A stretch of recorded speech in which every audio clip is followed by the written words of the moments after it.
The last tenant, Mara, moved into apartment 4B for the rent. Too cheap for a place with exposed brick and good light. The landlord, a thin, nervous man named Corliss, only warned her about one thing.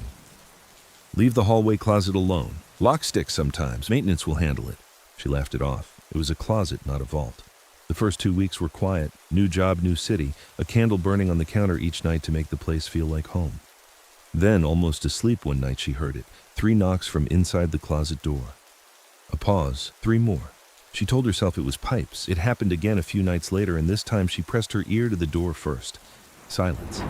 Then, something underneath the silence. Slow, even breathing, like whatever was on the other side had nowhere else to be.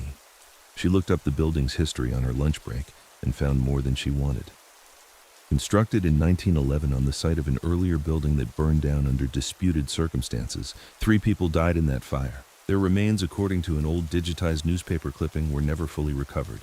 Interred beneath the new foundation instead of moved. 2 adults, 1 child. That night, the knocking returned with a voice behind it, a child's voice thin through the drywall. Let us in. The next morning, she went straight to her neighbor Ruth in 4A. Ruth didn't seem surprised at all. 6 tenants before you, Ruth said, settling into her chair like the conversation cost her something. Everyone heard the knocking. Everyone eventually opened that door. What happens if they do? Nothing at first. That's the trick of it. It's patient. It's had over 100 years to get patient. You stop being you slowly, piece by piece, and one day the tenant just isn't the one answering the door anymore. She gripped Mara's hand hard. Leave tonight if you can, and never open that door, no matter what it says, no matter whose voice it borrows. Mara meant to leave. She packed a bag, called her brother, and then her car wouldn't start. Dead battery out of nowhere. So she stayed one more night, lights on, phone in hand, telling herself, just this once, then I'm gone. At 2:14 a.m. the knocking started again. This time the voice wasn't a child's. It was her mother's, exact down to the little rasp she'd had since a bad bout of bronchitis. Sweetheart, it's Mom. My heart. Please, I don't have my phone, let me in. Mara's hands shook so badly she nearly dropped the phone, dialing her mother's real number. 4 rings. Mara, it's the middle of the night. Is everything okay? The relief didn't last. The knocking stopped, but a new sound started. A slow scrape against the door like fingernails. Then a flat voice, layered like 3 voices speaking at once, said, "That was clever. We'll try someone else." She didn't wait for morning.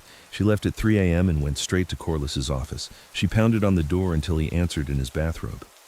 He looked like a man who'd been waiting years for this exact conversation. "You knew," she said. "You knew, and you rented it to me anyway." He didn't deny it. The building had been in his family for generations, he said. It came with a clause none of them fully understood. It needed a tenant in 4B always, or the thing beneath the foundation stopped waiting and started looking. The only way out clean was to close it herself. Salt across the threshold, her name spoken backward, and the last knock had to be hers. Against every instinct, she went back with him. She poured a shaking line of salt across the closet's base. She spoke her name in reverse. The thing inside answered in her own voice, calm and wrong. "Let us in, Mara." She knocked 3 times anyway. The hallway went ice cold. The knob rattled once hard and then stopped. The salt line hissed into smoke and left the wood beneath it scorched black. "It's closed," Corliss said, breathing like he hadn't in years. "For now." "For now?" "It always needs a tenant eventually," he said. "But never you again. You're free of it." Mara moved out within the week and never went back, not even for her deposit. A new name went up on the buzzer for 4B a few months later, thrilled about the rent. Ruth still lives in 4A, salt lined along her windowsills, and some nights, if you stand in that stairwell long enough, you can still hear it. 3 knocks, a pause. 3 knocks, patient as it's always been, waiting for whoever answers next.